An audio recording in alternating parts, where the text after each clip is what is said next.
Góðir fundargestir, mér langar að byrja á því að þakka stjórnarskrárfélaginu að leyfa mér að taka hérna til máls og ég ætla að fjalla hérna einn, tveir. Halló, já, þetta er komið. Ég ætla að fjalla hérna dýraverndarákvæðið í frumvarpi stjórnlagaráðs. Núna veit ég að Tryggvi Gunnarsson, fyrrverandi alþingis og athafnamaður og síðast en ekki síst brautryðjandi í dýravernd á Íslandi, brosir ef hann er að fylgjast með okkur hvar sem hann kann að vera staddur. Hann lést 1917, 3 árum eftir að fyrstu íslensku dýraverndarlögin komu út. Það var meðal annars fyrir hans tilstuðlan að mælt var fyrir þeim á Alþingi og var Sveinn Björnsson annar af 2 flutningsmönnum frumvarpsins. Það voru sem sagt 2 þungavíktamenn sem ýttu dýravernd á Íslandi úr vör 1914. Tryggvi lést 1917 og það er minnisvarði hann 50 metra frá okkur í Alþingisgarðinum. Þegar Tryggvi var borinn til grafar, þá fylgdu honum margir blómsveigar. Einn kom frá Dýraverndarfélagi Íslands og á hann voru rituð vísuorð Þorsteins Erlingssonar og það er víst, ef dýrin mættu mæla, þá mundi verða blessað nafni þitt. Þeir sem þekkja sögu Tryggva munu taka undir þetta.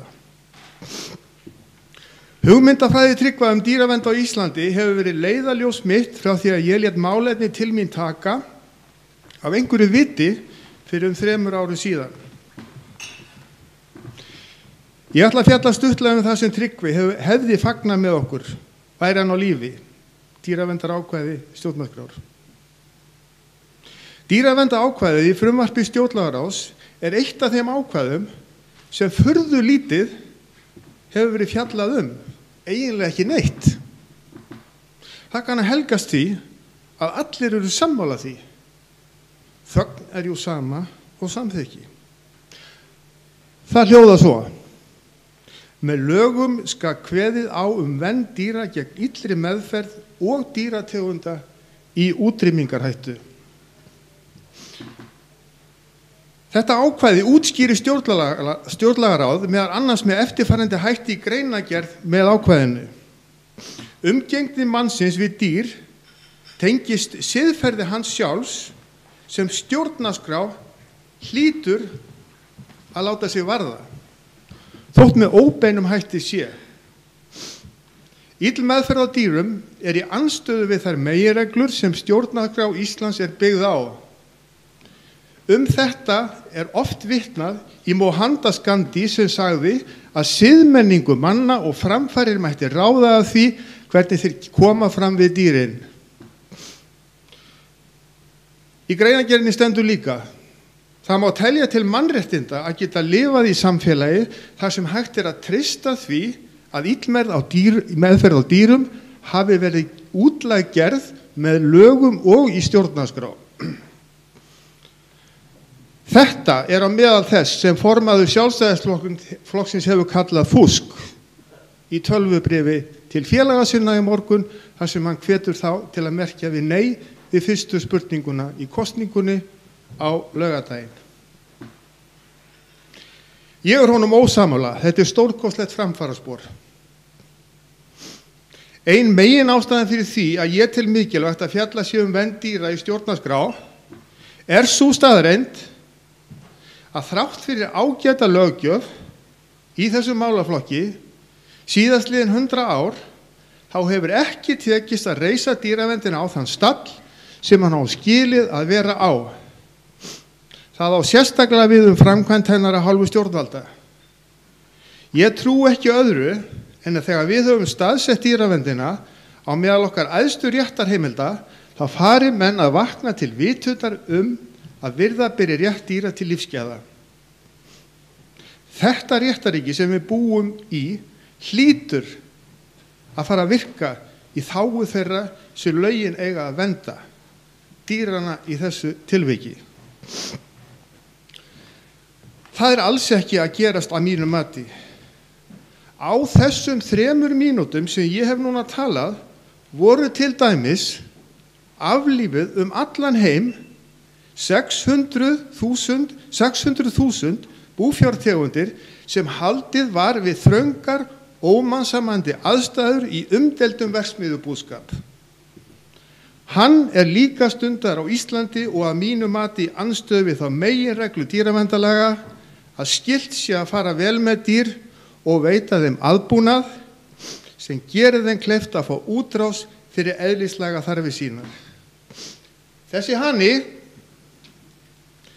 hefur tekið sér stöðuna fyrir eina hænu og sýnir það flatamál sem varphæna á Íslandi þarf að sætta sig við í mánuðum saman til að þjóna okkur mönnunum. Dýraverndarákvæðið í tillögum stjórnlagaráðs nýtur þeirra sérstöðu að því hefur aldrei verið mótvælt. Einu sinni, mér vitanlega, hefur verið gerð grín af því af andstæðingi frumvarpsins, en leið upplýsti sá hinn sami,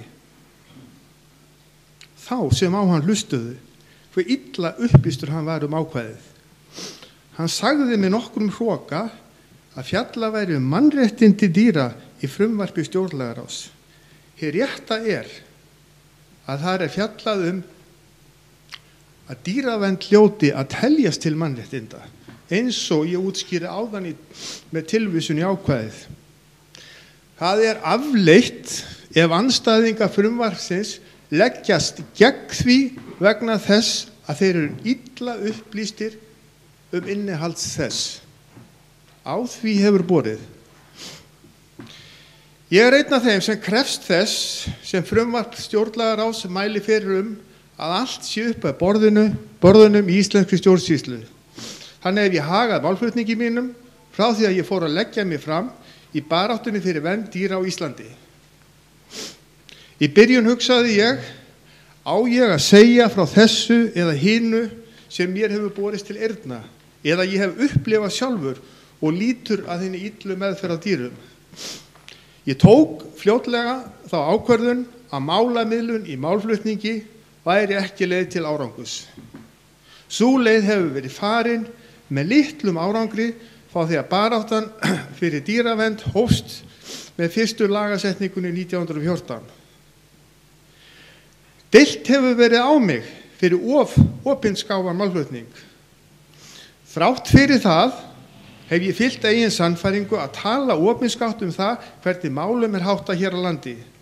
Að vera málsvari dýranna mér einfaldlega hjartansmál því að þau get ekki sagt sjálf frá eða kallað á hjálp.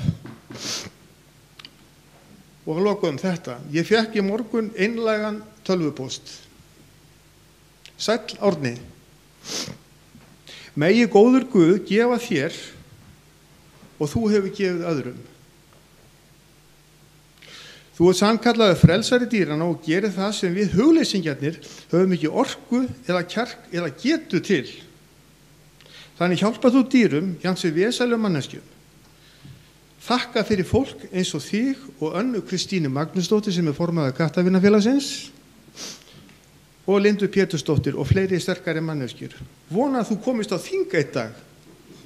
Kveðja frá dýravinni.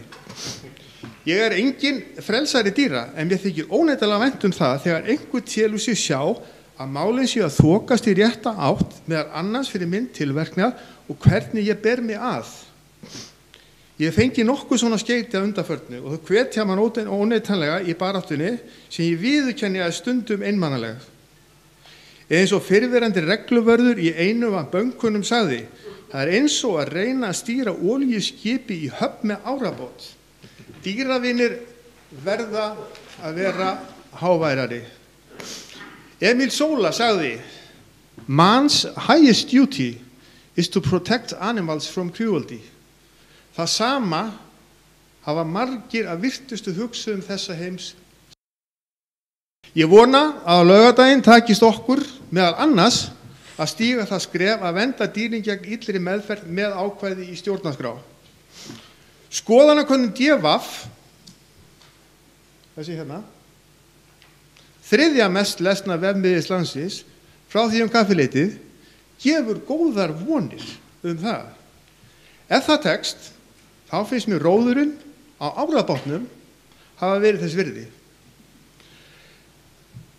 Takk fyrir að berjast eins og ljón, Þorvaldur Gylfason.